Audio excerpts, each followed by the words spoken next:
guys, welcome back and thanks for joining me. I'm going to tell you another wee mayfly pattern.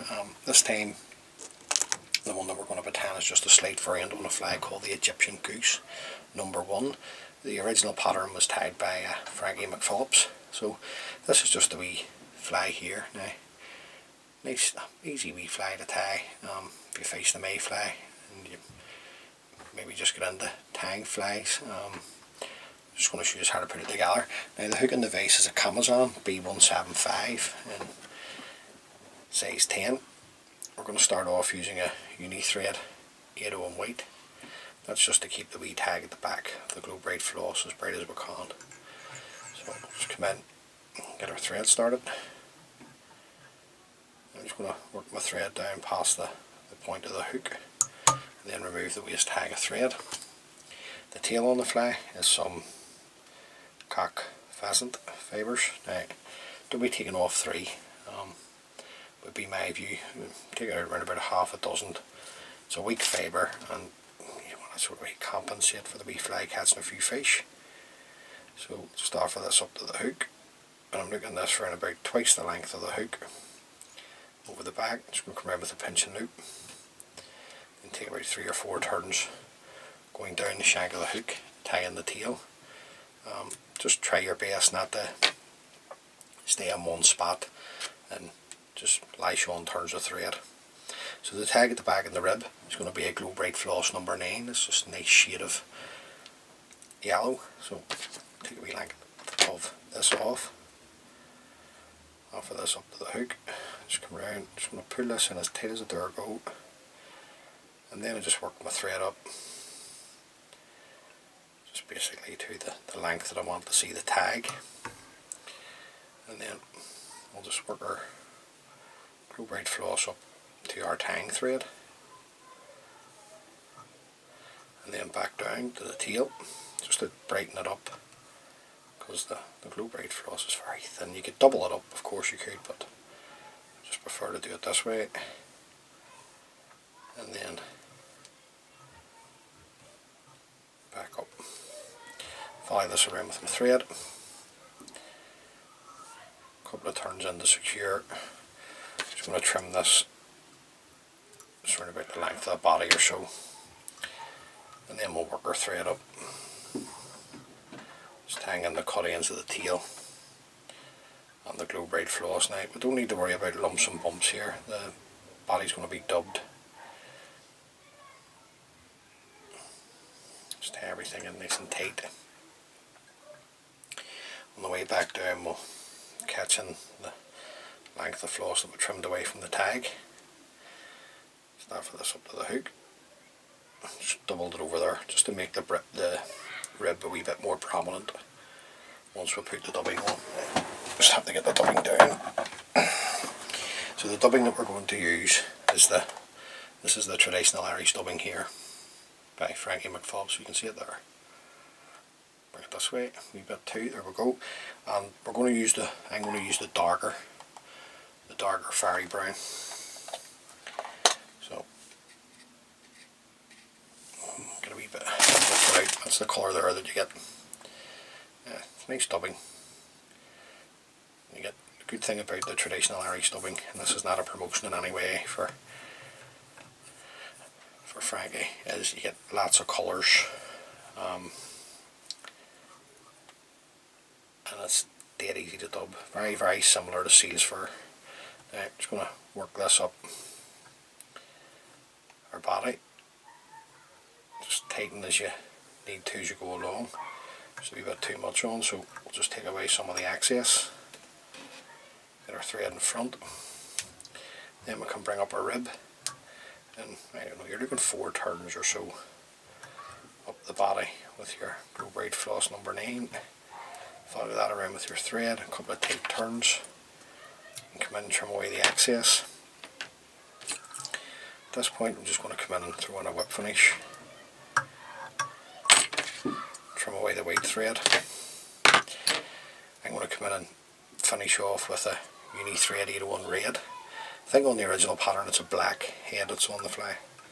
So just tie up over the top of our whip finish, our white thread, remove the waist tag of thread, I'm just going to come in and bring out some of the dubbing into the dressing. Excuse me, beg your pardon. Now this is where the variant comes in. On Frankie's fly, he puts on I think it's either a cock or a hen hackle dyed fiery brown. I'm going to tie in this. This is a hen pheasant rump feather that I had dyed a cinnamon. I dyed these a while back. So I'm just going to stroke back the fibres to reveal the tip. I'm just going to come around with a turn to catch in the tip. Fold the tip back. Bring my thread turns back up over the tip and the hackle. Break the tip away.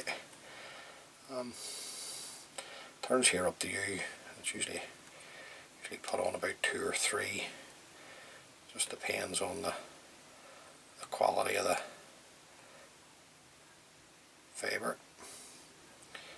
We'll have another head hackle at the front, so just need to leave ourselves a bit of room here.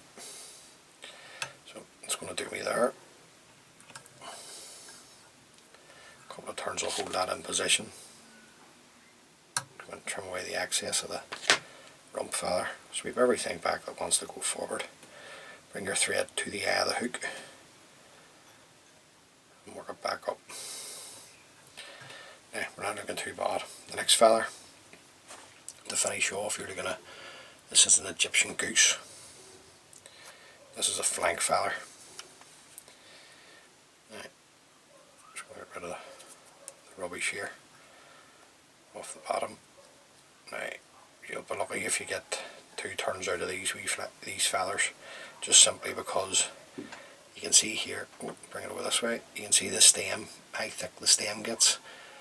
As you go further down the fire you go, and that's just going to create some issues for you if you just go down too thick onto the stem. We'll come around with a couple of turns to catch in the tip. Just fold the tip back, put away the tip of the hackle, then just come round with your Egyptian goose. It's not the cheapest feather either, Egyptian goose. Right. Maybe get one more in. Don't worry if it clumps together, it's just the nature of the feather. We can brush it out at the end after we've dressed the fly.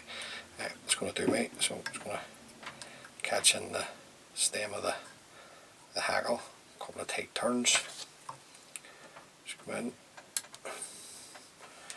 remove what you don't need, sweep everything back, and then build up your head.